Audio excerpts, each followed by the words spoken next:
Welcome, good evening, and thank you so much for joining us. Tonight's webinar is entitled Emotional Health in the Face of COVID, and we are very fortunate to have a couple of wonderful guests that will be joining us here in a moment.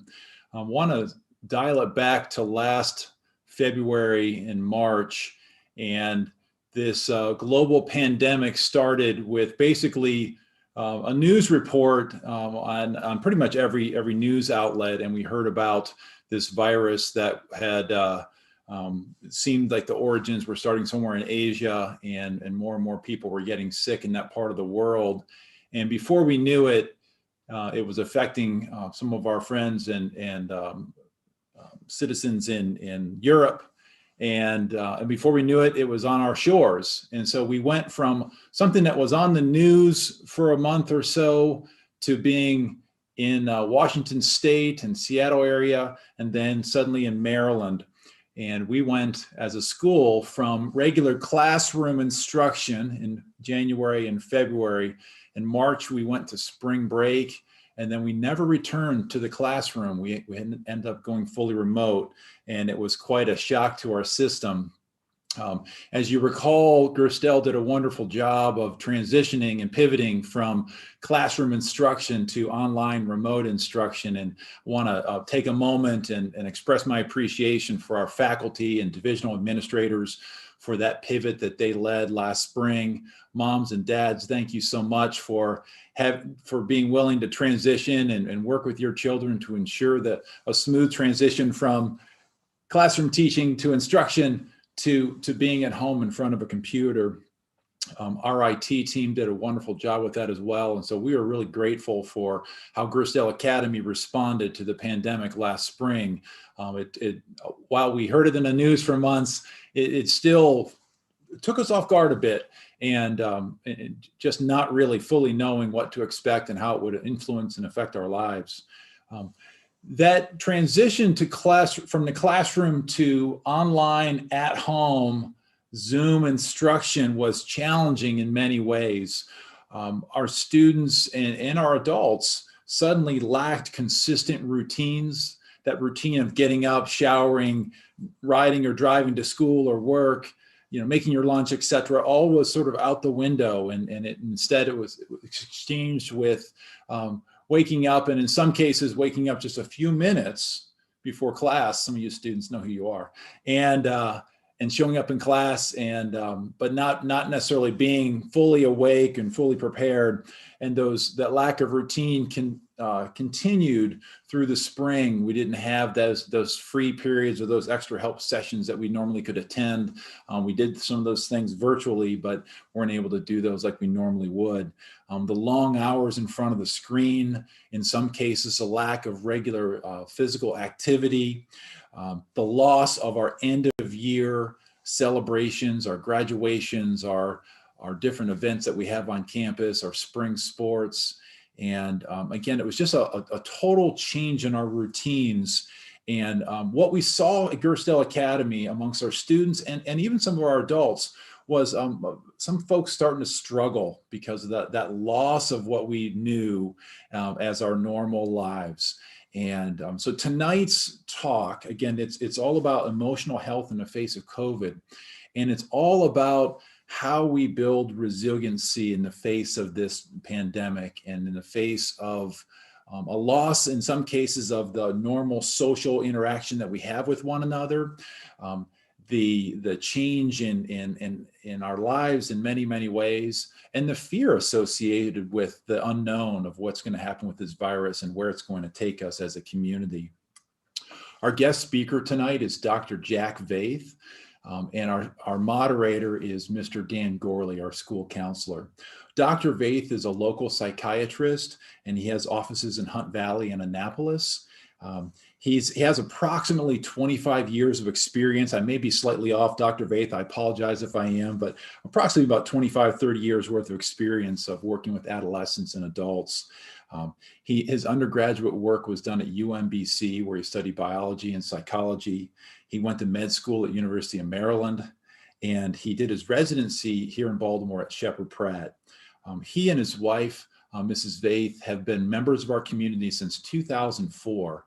They've had 3 children here at Gerstell. So Grant, who graduated in 2018, Grace, who graduated in 2019, and of course, Graham, our senior, who's 2021. So they're almost completely through. We're going to miss having the Vaeths here when Graham graduates. We may have to hold Graham back a little bit, keep the Vaeths around for another year. But again, Dr. Vaeth is our guest speaker tonight.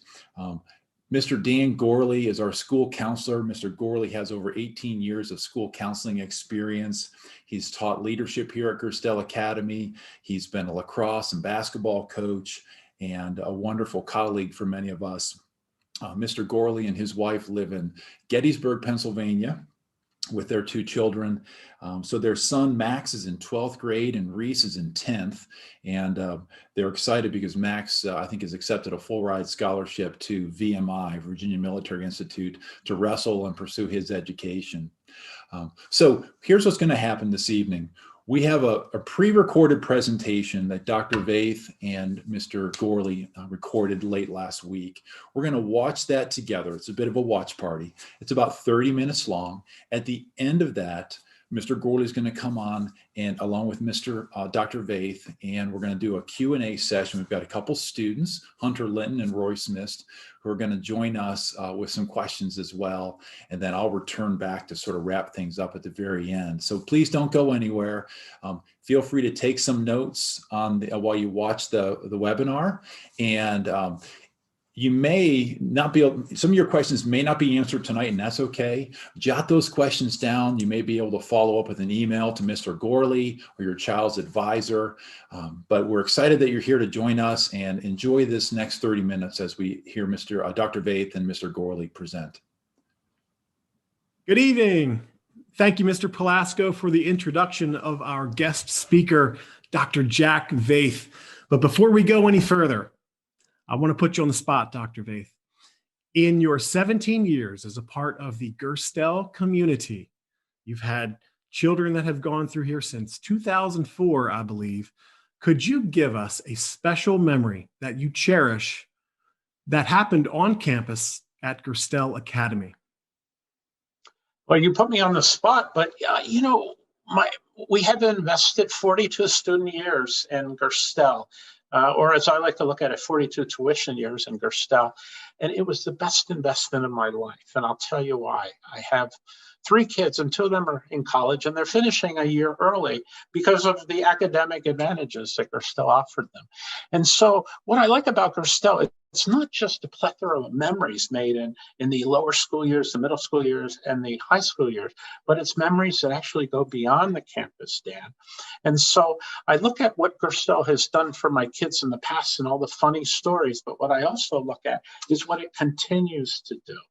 And I have 2 kids doing outstandingly well in college, graduating a year early with GPAs that were higher than anything that I ever aspired to for myself. So they're beating that out by far, and I love it.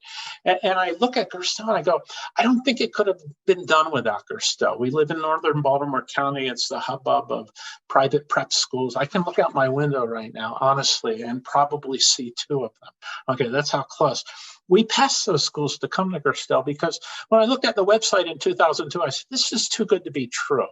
The school is representing what I want my family to be, the values, the principles, the philosophies.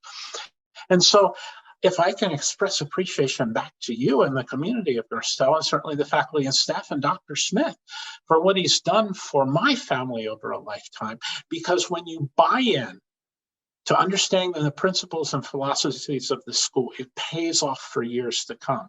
So I think I'm still making Gerstell memories and they'll never stop. No, that's great. Well, thanks for sharing.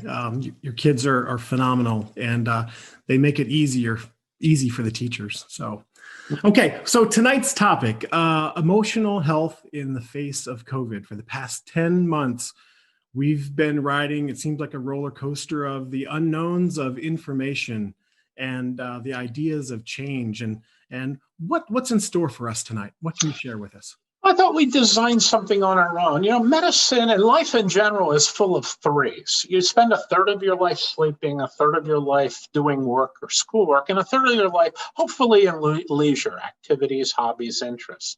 And so that's every day of your life. It's really divided in thirds when you think about it. In medicine, we often define our disorders and disease processes in thirds, even something like ADHD in my field. How inattentive are you? How hyperactive are you? How impulsive are you? That's the triad of ADHD. So I thought we'd design our own pandemic Gerstell triad tonight, where we look at three symptomatologies, three traits that we can improve upon. And I think of them almost as a line segment. There's an endpoint here and an endpoint there and a line in between. And the one endpoint's motivation. The line in between is perseverance, which can be a very long line or a very short line, depending upon the goal. And then the final endpoint is resilience. And so when we look at this line, we're looking again at motivation, we're looking at perseverance, and we're looking at resilience. And those are the only three things we're going to talk about tonight. And I do warn you, we're going to throw a lot of information at you, but at the end of here, you can ask questions, and hopefully we can condense that into kind of a meaningful nugget instead of just a lot of ideas that I can't piece them all together unless I take notes. Okay? Good deal. Well, we're looking forward to that. Did you know that as a part of our education, our students read 7 Habits of Highly Effective Students. And one of those habits, begin with the end in mind. And it sounds like this is what we're going to be doing here. We're going to be beginning with the end in mind, being resilience, and working our way through that triad. So ball's in your court. Resilience, the ability to bounce back.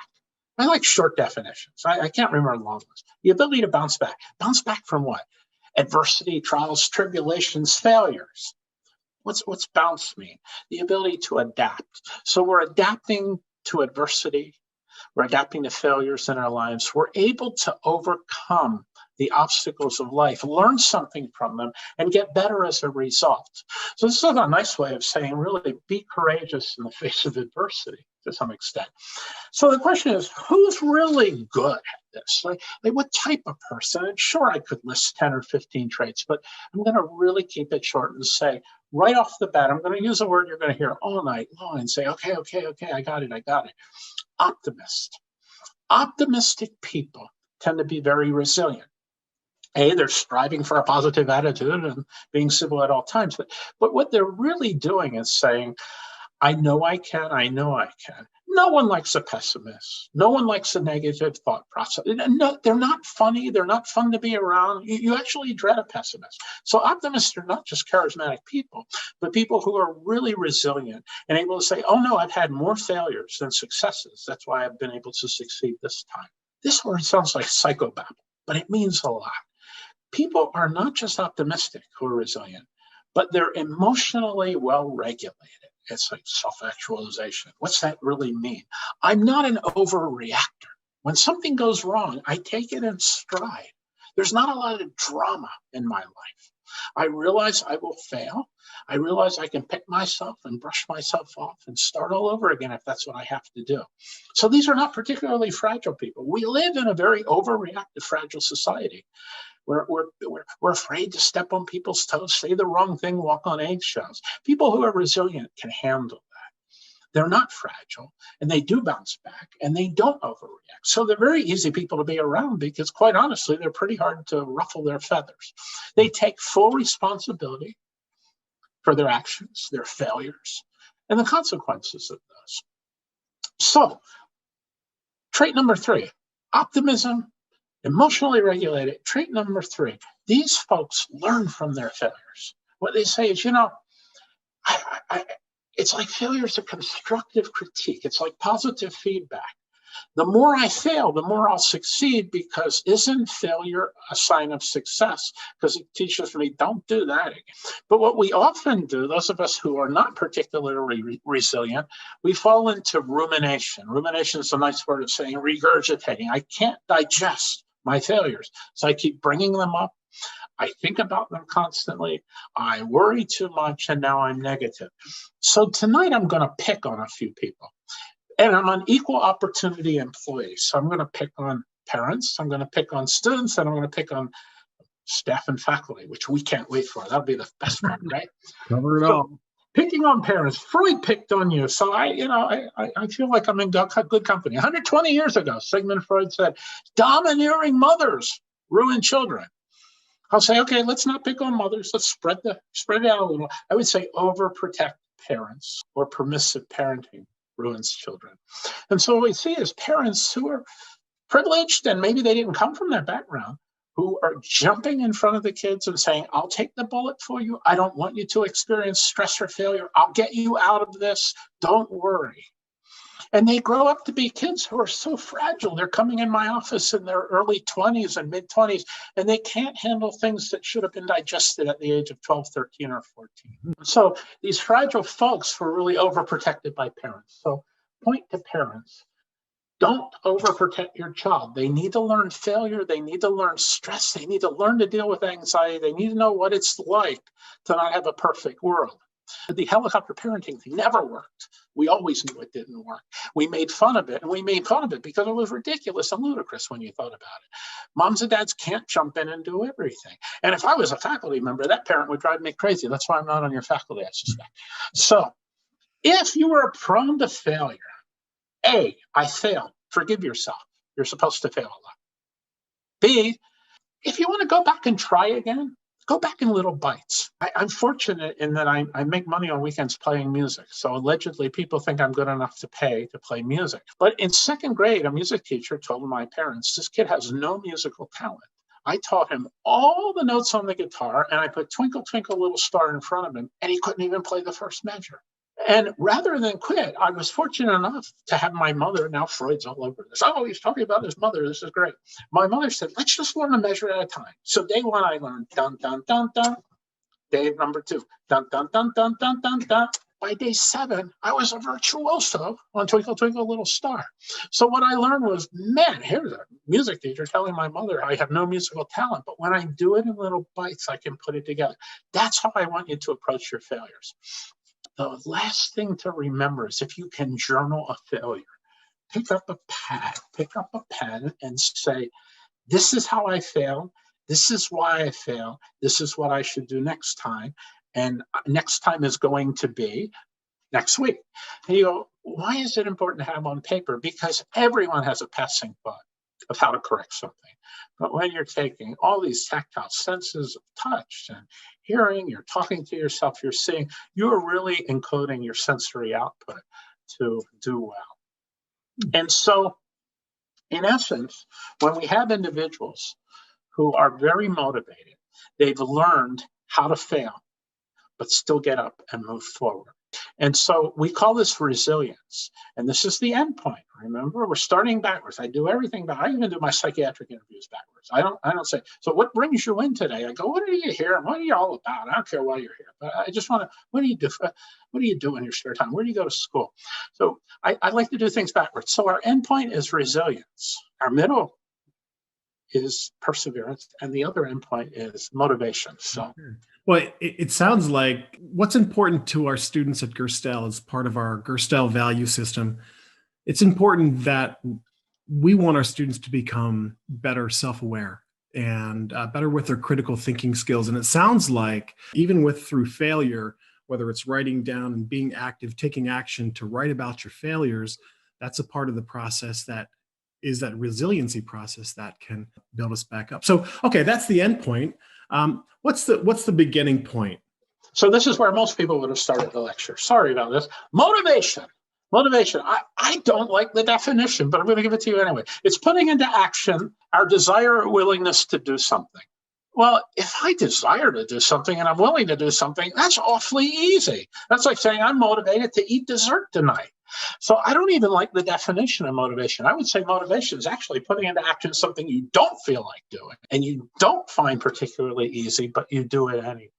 Now, I will stray. You go, why are you telling this? Because I think it's a cute little story. There's something called identification or identity motivation, which means I know I'm supposed to do this, but I'm not going to do it right now.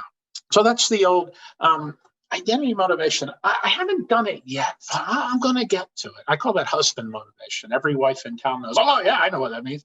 Or teenage identity motivation. I don't feel like doing it now. I'm going to do it later, okay? So we're identifying that we should have motivation, but we're not following through. So the problem with motivation is the opposite of motivation, amotivation. What is amotivation? Well, the opposite of motivation. It's distraction from motivation. So I should be doing A, but instead I'm on my phone, okay? So that's distraction from motivation. What does that result in? Procrastination. If I said to the audience, raise your hand if you're a procrastinator, I'd be shocked if at least 50% didn't raise their hand, right? You and me, by the way. I'm with you there, okay? Must be something wrong with this field we're in. Okay, so the problem with procrastination, and this is where I get to insult all of you, the next word after procrastination is laziness. No one wants to be called lazy. Well, if you're amotivated and you're distracted from motivation and now you're procrastinating, you are lazy. But the irony of all of this is not doing something is actually more painful than doing it. So just do it, right? Yeah. This is not a Nike commercial, but not doing something is a lot more painful than just getting up and doing it. So, for example, Mr. Hilliard's probably out there somewhere. Mr. Hilliard, Newton's first law, objects in motion tend to stay in motion. So people in motion who are motivated tend to stay in motion. They tend to continue their motivation. They're great people to hang around because that rubs off. Hang around people who are motivated and watch what happens to you. But if you hang around those pessimists who are negative thinkers, watch where you go. Mm-hmm. Yeah, interesting. Well, the idea of motivation, do you find that it's more intrinsic within oneself, or do you need that supportive system around you, whether it's friends or family? Sure. So I wasn't going to go there, but now you've prodded me. Abraham Maslow in 1943 said, the best motivation is intrinsic, which means it comes from within you. That doesn't mean you were born with it. It just means you are able to bring it up out of your soul and motivate yourself. And to his point, what is the opposite of intrinsic motivation? Extrinsic motivation. Something on the outside motivates you. Here's the problem with that. Think about this, Dan. I say, well, for every A you get, I'll give you $1. And the kid goes, this is good. I'll be motivated to get A's. Until he gets tired of that a year or two from now. And the B's and C's start dribbling in. I go, okay, new rule. For every A you get, I'm going to give you $10. And then the A's start coming back. And then a year or two later, the B's and C's come. Okay, $100 for every A. By the time this kid's in college, I'm broke and bankrupt. I can't even afford tuition because I've been paying him off for A's, and now he's getting B's and C's again. So extrinsic motivation only temporarily motivates. So how do we overcome the friction and resistance so that we can be that Newton body in constant motion? Sure. Well, I think what we need to do, when we look at people who are very successful, they tend to be very scheduled. They tend to be very structured, and they almost are ritualistic in their life. I wake up at this time. I go to bed at that time. I try not to deviate. And when I wake up with a positive mentality. I think of a few things I'm grateful for. Not, oh, this is going to be an awful day. It's going to be long, and I know we're going to get homework and be up. No, wrong, bad start to the day. So this level of motivation is really positive thought from the moment you get up. Now, if you're really good, you're going to exercise before your day starts. But, we'll take exercise later in the day. But when you're online learning and you've got 5 minutes between the next Zoom session, don't sit there. Move. Now, we're not necessarily purposely burning off calories. We are just getting the neurotransmitters and blood flowing in your body and brain. So when I have a patient online, I actually schedule 15 minutes between each patient, but then they always run over. So I'll look and go, okay, I have 4 minutes. I will go down a flight of steps, get a glass of water, and walk up the flight of steps. I may not even be thirsty, but it's an excuse to move. So we're going to say motivated people have to move like Newton's first. Get up, get ready, get dressed, make your bed, have a neat workplace, have productivity list in front of you. And here's a key. I've been asking people this question for the past 15 or 16 years, and it was never taught to ask it. So what are your hobbies and interests? we have a national shortage of hobbies and interests in America. Now, I'm not a psychiatrist anywhere else. Maybe they have it in other countries too. I'm going to give everyone a homework assignment. And if you can't write it down, maybe we'll put it up on a slide for you. Jessica Sager, Sager, wrote a real quick blip. You can certainly Google it, on 125 hobbies that you can do during a pandemic.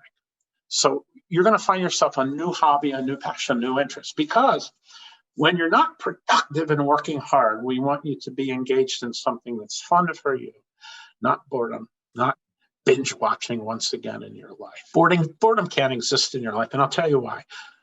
What comes after boredom is anxiety, because you're sitting around thinking too much, and no one thinks positively. Oh, this is great. I have all this time to think how wonderful my life is. People don't do that, even if they have a wonderful life. And after anxiety comes a low self-esteem. And after that, we start seeing depression creep in. So during this pandemic, 9% of people in this country reported depression on March 1st. Before the pandemic, by December 1st, we were up to 18%. We've doubled our depressive rate. So we're asking you to be optimistic, strive for a positive attitude, no Eeyores, limit your news watching. My social studies teacher's rolling over in her grade right now. You gotta watch the news and stay updated. The news has become so provocative, no matter what side you're on, because they're trying to sell news stories. And if they can overstimulate you and make you mad, the sponsors will pay more money because they'll get higher ratings. Exercise, move, and stress and anxiety kill your motivation. Got to find the action within our passion, I think, is that intrinsic passion to keep moving. I just read an article in the Carroll County Times, December 11th, I think is when it came out. And the public school students of Carroll County have experienced 6,000 more D's and F's during the time of this pandemic than before the pandemic. So we see a lot of unmotivated kids out there. Let me ask you a question from a parent's perspective, because parents, we see maybe some lack of motivation with some of our kids. How can we help aid? How can we help the process of getting them motivated, to get them moving off the couch or off their phones, or taking risks, things like, again, helping find their passion? What are some tips that we can provide some parents? I think novelty stimulates people. If I'm in the same office all day, I'm in a beautiful room right now. Everything's within reach. I love my office. But after about 2 or 3 hours, I need the novelty of moving around. So if you're laying in bed, you are bored, unless you're sound asleep. If you're in the same space all day, you are bored. So I'm going to look for novelty. And from a parent's standpoint, you all have to draw your line in the sand somewhere in terms of a pandemic and how safe you are. I know I love Taco Tuesdays at my favorite Mexican restaurant, and I've been going there, and I take the kids along. Keep in mind, we all need stimulation. Your kids need stimulation. If they're not getting enough stimulation, the byproduct is a motivation.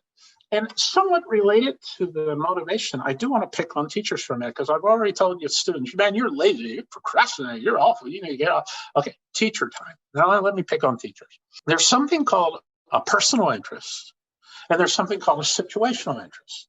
A personal interest is, I like this subject no matter who teaches it. So if I've had some really boring psychiatry professors in my lifetime, but I love the topic so much, I don't care what they're saying. I'm loving and absorbing the material. We as teachers cannot assume that everyone loves our material. So now we have to convert over to situational interest. Our goal as teachers, and I'm part of this because I teach medical students and residents and my peers across the country.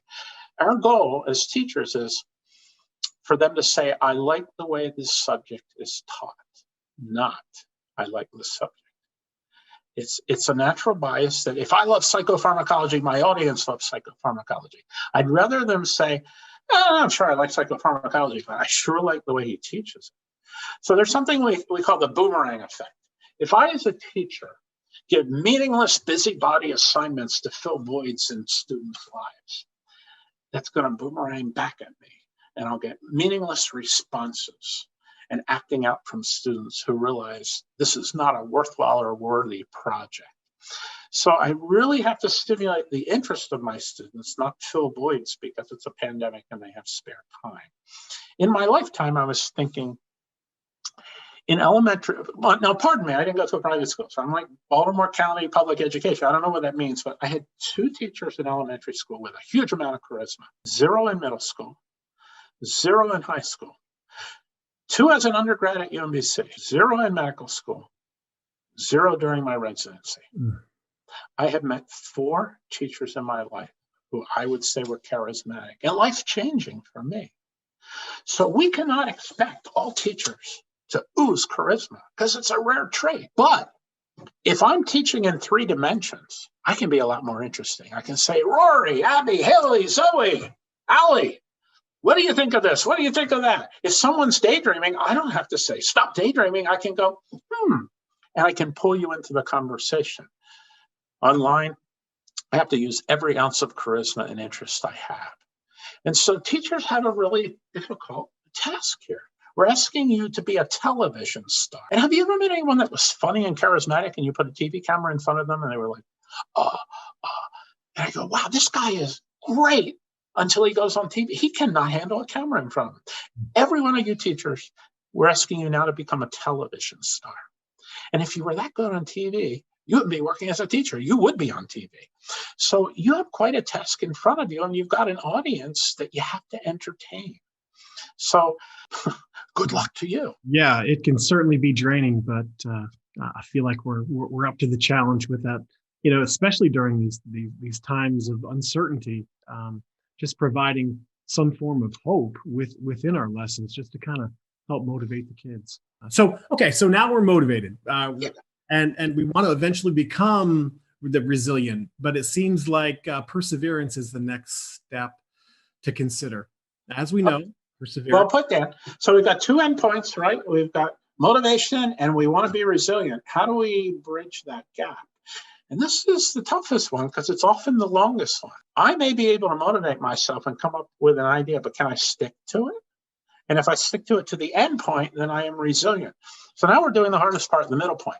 UMBC came out in part of their marketing program, I'm guessing 5-10 years ago, with the word grit. And I loved it. I said, it's 4 letters.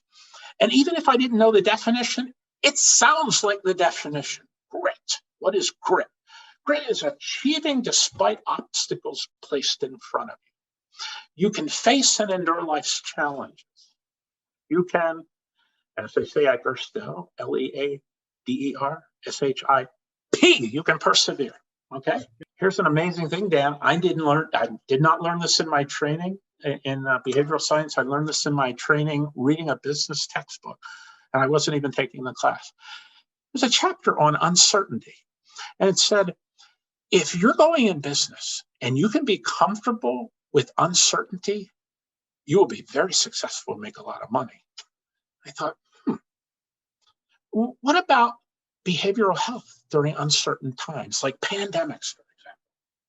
And what we have found during the pandemic is people have abandoned perseverance. And so the pandemic is not just affecting us in terms of how depressed, how anxious are you, but they're giving up on ideas, on things that they wanted to do. They're not backtracking and finding a better way to do it. In the 50s, there was a book written that said, your trials and tribulations produce some degree of perseverance, and your perseverance produces character, and character produces hope. So that book was written in the 50s, but not the 1950s. In the year 55, it's Romans. So we know way back 2,000 years ago the importance of perseverance, and we put it in writing then. So how do you learn to persevere, Dan? I think it's best modeled. So who's it modeled best by? Parents. For 17 years, these have been hanging on my refrigerator. And you know what? When the last one graduates in 3 or 4 months, they're not coming down. Because I don't care if I need to be a leader anymore in my 6th decade of life. But if you look at these principles and attributes, they're not just about leadership. They're about living life to the fullest. So if you can model Gerstell's principles and attributes as a parent, and then your child sees them, and then your child gets them modeled by the faculty, it's almost like brainwashing them into success. into perseverance. Yeah. I would imagine it's difficult for parents to set that example. We've got our jobs full time and coming home, and it's really important. What I like about those principles and attributes is that they're timeless. There's truths in that with regards to things like motivation and perseverance and resiliency.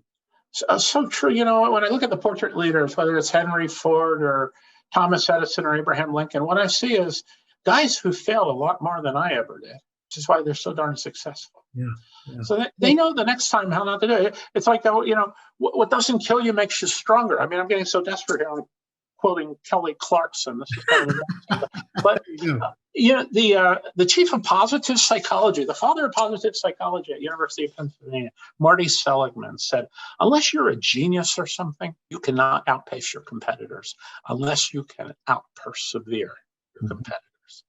If I'm Mr. Casey, for example, good math teacher, he loves a good mathematical equation. Focus times competence times passion equals perseverance. So one more time, Mr. Casey, write this down. We're going to quiz him on it. Focus times competence times passion equals perseverance. All right. Yeah, there you go, Mr. Casey. One more quick question. Earlier, you referred to parents to let your child fail. And it sounds like children will not be able to develop this resiliency without that ability to fail. So, those helicopter parents, those bulldozer parents, they're not allowing their child to experience that process of resiliency. Is that kind of true? It's very true. In fact, and not only that, but these kids are developing great amounts of anxiety because they can't cope. And then they worry about what if and what if and what if and all the would haves and could haves and should haves. Twain, that's Mark Twain, not Shania Twain, while I'm on this topic.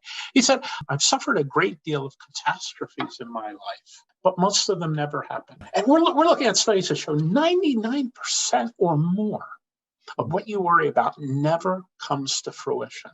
We spend hundreds of thousands of hours in our lives worrying about something that will never happen.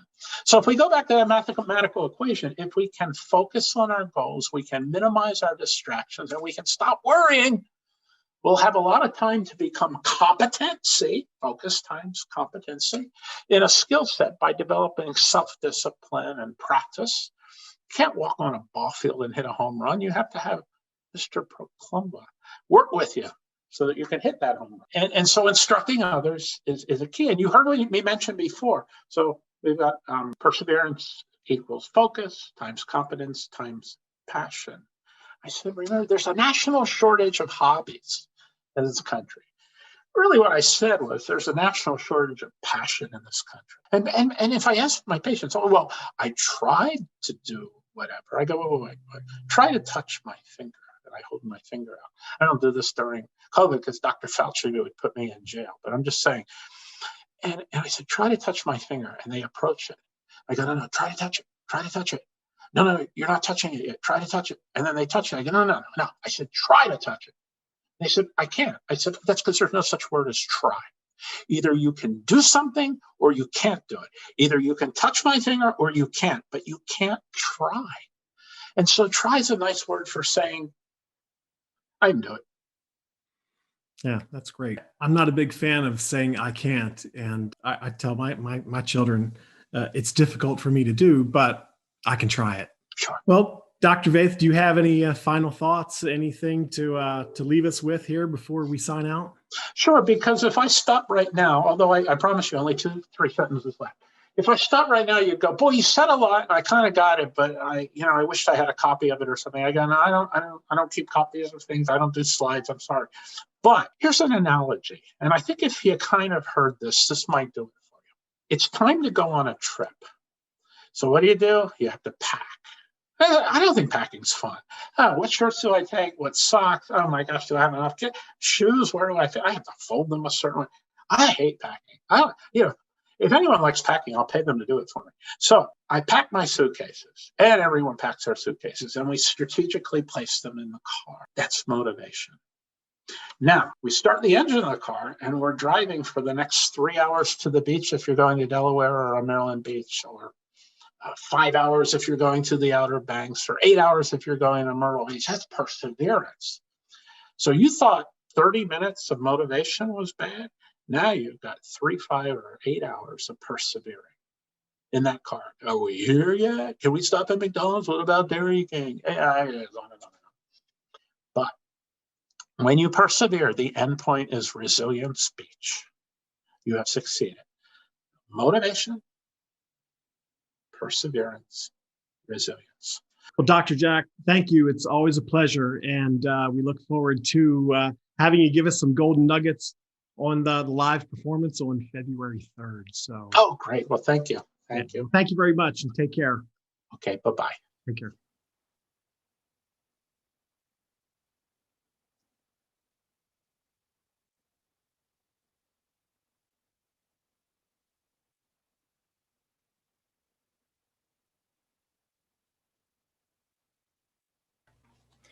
Hi, everybody. Sorry about that. We are officially live. So I wanted to welcome you to our webinar on emotional health.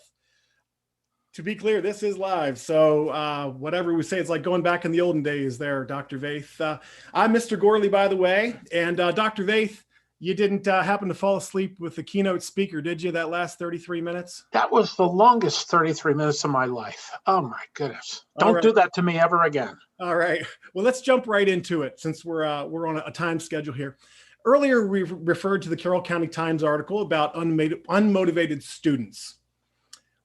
Earlier today, our middle school and our upper school students have they watched the social dilemma today, and in it there's some statistics. Both genders have seen significant rises in self-harm and suicide. For example, girls aged 15 to 19, 70% increase in suicide since 2009. And that's even increased since the pandemic happened in March as well. Also, girls aged 10 to 14, there was a 151% increase with self-injurious or self-harm behavior. Again, probably increased since 2009 as a result of the pandemic in March as well. Emotional health is very important to us. Dr. Vaeth, where do we go from here? I think what we really need to do is take a look at how well we're doing right now in the here and now, and how much better we can be doing, knowing there's light at the end of the tunnel. I mean, in March and April, we couldn't look and go, oh my gosh, this is coming to an end. Now we can look and say there's vaccinations. We'll be back in hybrid models in the schools that are not already. Congratulations, Gerstell, by the way. And then pretty soon, I think the college kids will be back in school in the fall. So we're moving in the right direction. Just realize we have to still be patient. Good. All right, well, let's change directions really quick. I have some special student guest speakers with us. Let me briefly introduce Rory Smith. Rory, tell us a little bit about yourself, and when you're finished telling us all about the good things going on in your life, feel free to ask your question to Dr. Vaeth.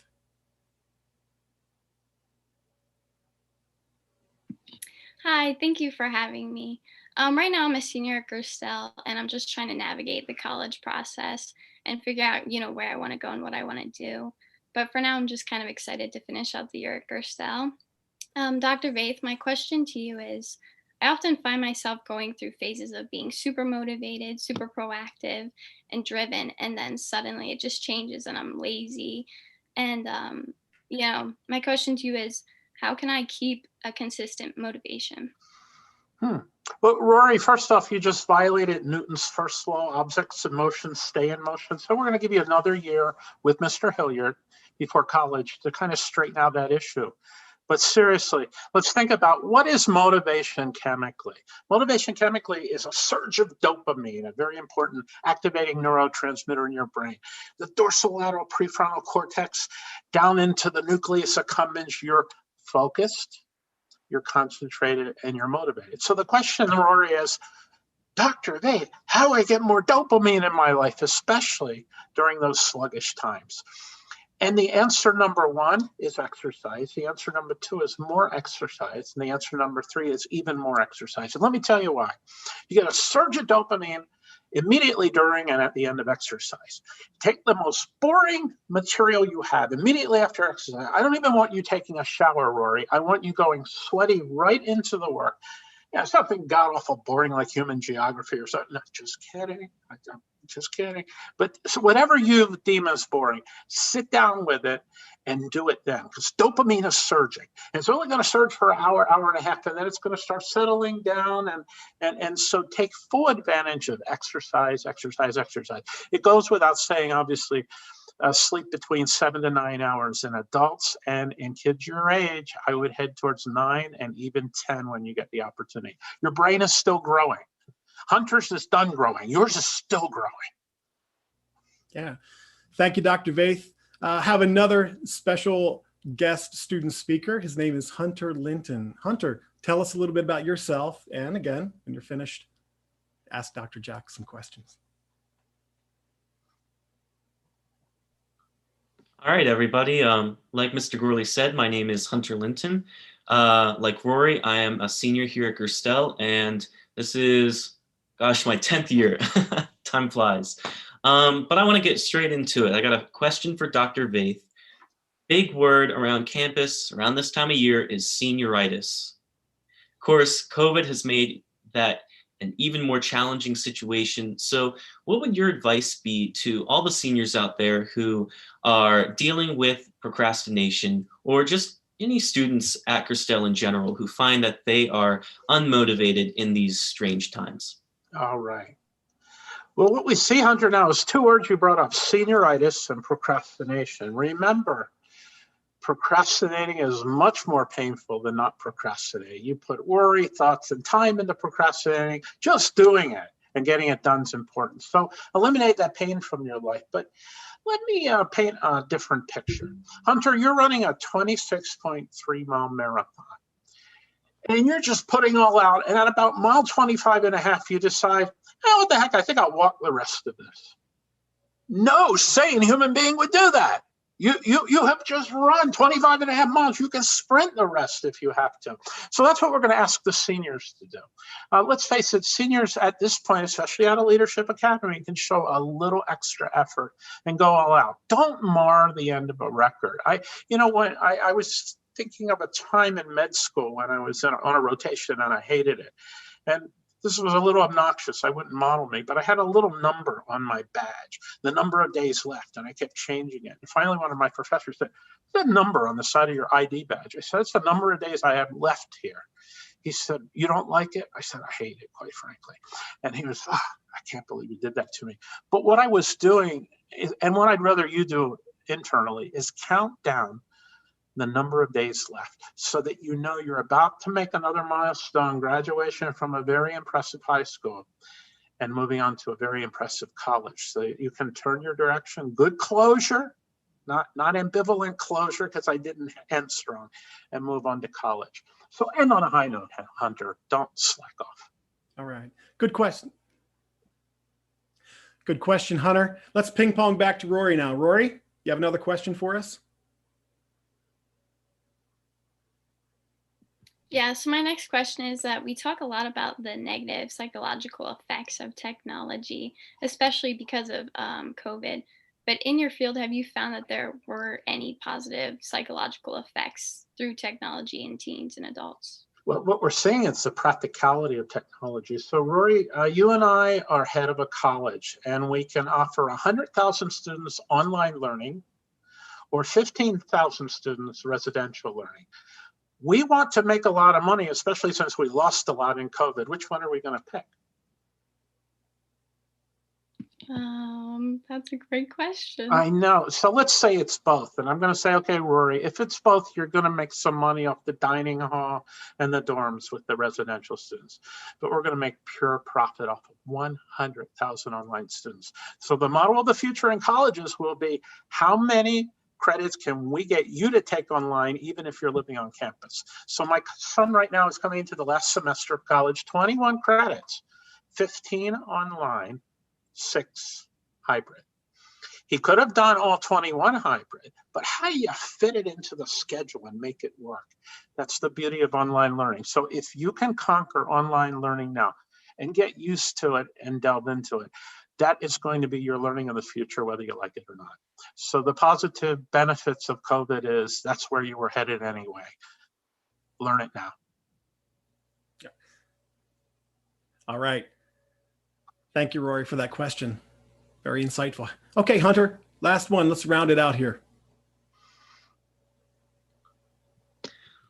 All right. Well, I can say that over the past 9 months of this lockdown, quarantine, pandemic, there have been a few moments where I thought, I might never get this opportunity again. I've got increased time at home, more time with family. So I want to know, what are some things that we could be doing to take advantage of this extra time that we have right now while we're staying at home? Sure, Hunter. So I'm going to paraphrase and say, I guess we'll credit Winston Churchill with this: never let a good crisis go to waste.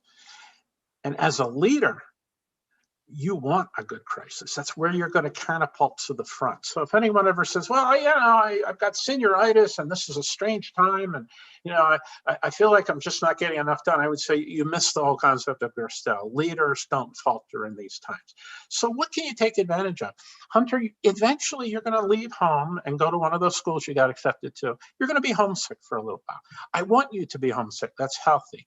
But realize this is the last time you can spend time with family. You're a senior. So enjoy those relationships. As soon as the social life picks up and you're out and about again, it's, oh, Mom, I'll see you later. I'll see you tomorrow. So this is a wonderful time to spend time with family and to pick up those hobbies. Remember, 125 hobbies, Jessica Sager, S-A-G-E-R. It's time to pick up a passion, because there will be boring, lonely times in college when your roommates maybe went home the weekend and you didn't. Hobby. Okay. All right. Thank you very much for our student panel. I tell you, love the critical thinking skills, love the additional self-awareness that they bring to us. So it's really enjoyable to listen to our students. And thank you, Dr. Vaeth, for the answers as well that you provide. Got a takeaway here before we almost round up here. If we want our children to develop and master resiliency, I guess we need to pull back and let them explore, even if that means failure or exploring what comes with failure. If we're teaching resiliency, that seems like that's a part of the process. What are your takeaways from this webinar, and what are some golden nuggets that you can share with us just before we shut it down for the night? Well, we know that people who are resilient really like to learn from failure. They're optimists and they're emotionally regulated. But I could have taken this a step further, but we only had 33 minutes and that was boring enough. 20 minutes would have been really good. So if you said, can you make this a 45-minute lecture? I would have said, Mr. Gourley, no problem, because after resilience comes character. So when you are resilient, you now have a great deal of character. These are people you look at, male or female, who they just have their act together. You trust them. They've succeeded already, and you're so happy for them. You want to see them keep succeeding. You want to be on their team. You want to vote for them. They're charismatic. They have gravitas. They're self-confident. They're not narcissistic. They're not boastful, and they're just quietly competent people. So once you've mastered some degree of resilience, you are now admired so greatly by others that you can move on with your character to a bigger and more important part of your life. Thank you. I feel like character is all a part of our principles and our attributes that we want to help instill with our students. So thank you. Thank you for joining us tonight. We appreciate, again, all of your golden nuggets of information. So thank you very much for that. Appreciate that. My pleasure. I want to thank all of the faculty, quite honestly, Mr. Gourley, Mr. Samuel, Mr. Stem, Mr. Pelasco, Ms. Luke, who's not on the screen, but was very instrumental. And of course, Rory and Hunter and Dr. Smith for not just his vision, but in many ways, he role models that motivation, perseverance, resilience, and character that we talked about. So you have a living role model and a legend in your presence. Absolutely. Absolutely. Well, thank you again for your insight on emotional health in the face of COVID. So before we turn it over to Mr. Pelasco, I have one final parting thought. I want to express my appreciation to our Gerstell community. Thank you for sharing your time, your talents, and your treasures, especially during this last 10 months, 11 months of what we've been going through. Exactly almost 1 year to this date, I can remember our administration, they would share some professional development on this new software for some of us called Zoom. And here we are. We've persevered through these past 10 months, just trying to give a quality education to our children. We shut down March 14th. That very next week, we didn't skip a beat. We were online. Other schools were floundering. I'm sure that you've heard stories as well. It was important for us to stay the course, and we did that all through March. Through the summer, we faced uncertainty. August, that was an important time. Should we open schools? Should we not? We knew it was important to offer options to our Gerstell community. We knew how important that was, and we tried to keep those connections. Regardless of any platforms or personal beliefs that we collectively represent, the bottom line is we are a diverse educational community. And as a staff, it gives us no greater pleasure than to help facilitate and influence that passion and provide that passion, uncover that passion for your children. We understand that is a huge responsibility. And I thank you for your trust. I thank you for your trust. I thank you for your motivation in different ways in the past 10 months. Thank you for your perseverance. And most of all, thank you for your resiliency.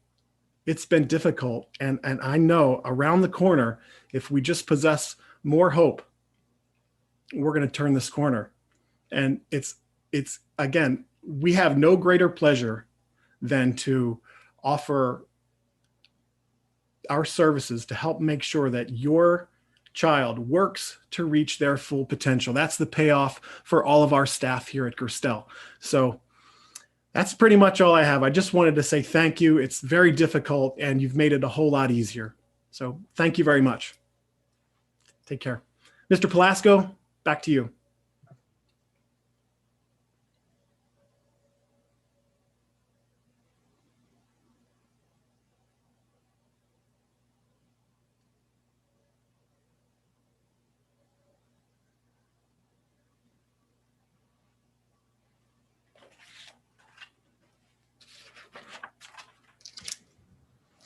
So the classic flaw in Zoom I just pulled, which is not failing to unmute myself. Mr. Gourley, thank you so much. Dr. Vaeth, thank you as well. We really appreciate your words of wisdom and advice. I'm looking forward to rewatching this video multiple times and taking some more notes and jotting down that author's name and doing my part to learn more about how to help my daughter, who's a college student, and our students here at Gerstell. So the question is, what's next? First, let me remind you, moms and dads, that what we value here at Gerstell is a partnership with you.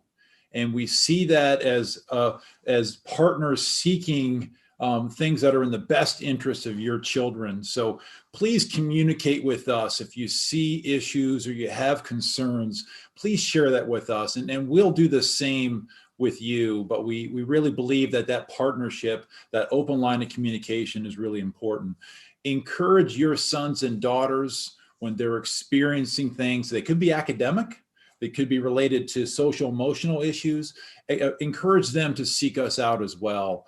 It could be through Mr. Gourley, it could be through your child's advisor, their classroom leader, their coach. Lots of students connect with lots of different adults here at Gerstell, and we value those relationships. And we would encourage you to coach your child to seek help and to communicate as well. We will be making this video available in the coming days, and we'll send out an email to you when it is. And so if you'd like to rewatch it, if you'd like to share it with a family member or a friend, we would encourage you to do that. And so watch your email for that. We're also going to be sending you an email follow-up with a list of some resources, a few tips and reminders from Dr. Vaeth's presentation and Mr. Gourley's thoughts.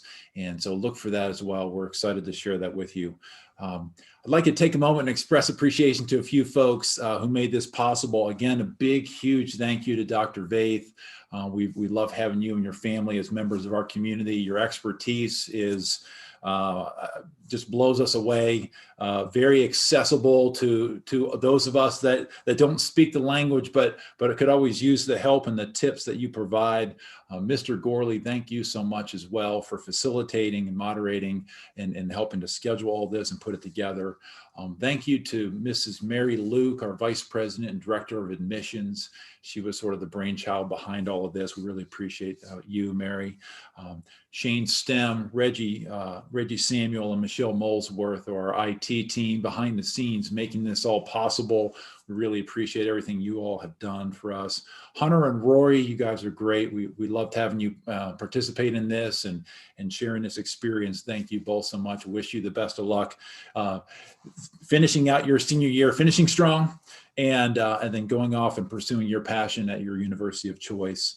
Would like to thank Mr. Scholes and our facilities team. So Mr. Gourley mentioned a few moments ago that the challenge of reopening school, that would not have been possible, and it would not continue to be possible without Mr. Scholes and his facilities team keeping our campus safe and clean with new signage, COVID signage, with sanitizing all kinds of areas all around campus, our classrooms, our hallways, our door handles, our railings and the stairwells and so forth. They do a fantastic job of keeping us safe and secure. I want to thank Dr. Smith and our Board of Trustees. They made it possible for us to invest, and it was a significant investment for Gerstell, but to make the investment we needed to ensure our campus was safe. And we really appreciate their support of our students and our mission. Moms and dads, we want to thank you for your continued partnership, your trust in us. We do not take that lightly. We really appreciate you, and we appreciate that partnership that we have with one another. Our faculty and staff, now we have one counselor, his name is Mr. Dan Gourley, but I would argue we probably have about 100 counselors.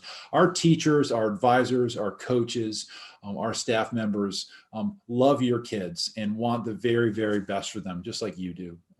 And so I want to thank them for all the advice, the tips, the extra help sessions, the listening ears that they provide our students. That is priceless stuff, and we really appreciate that. And if it weren't for our faculty and staff, this place would not be the same. It would just be a beautiful 250-acre campus with beautiful buildings, but lack life. And so faculty and staff, thank you so much.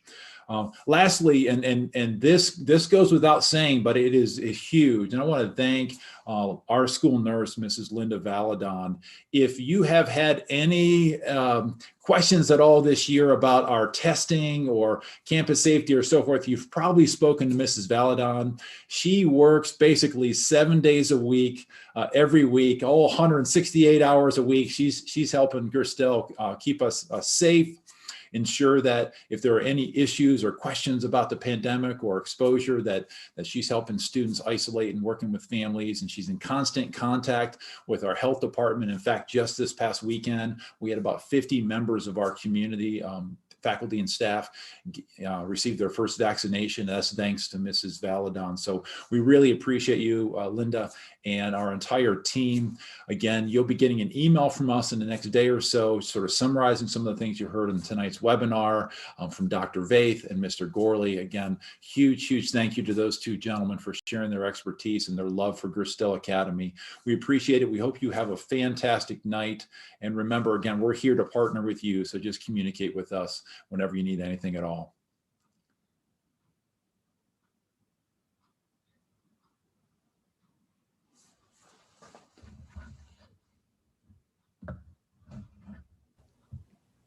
All right, let's all exhale.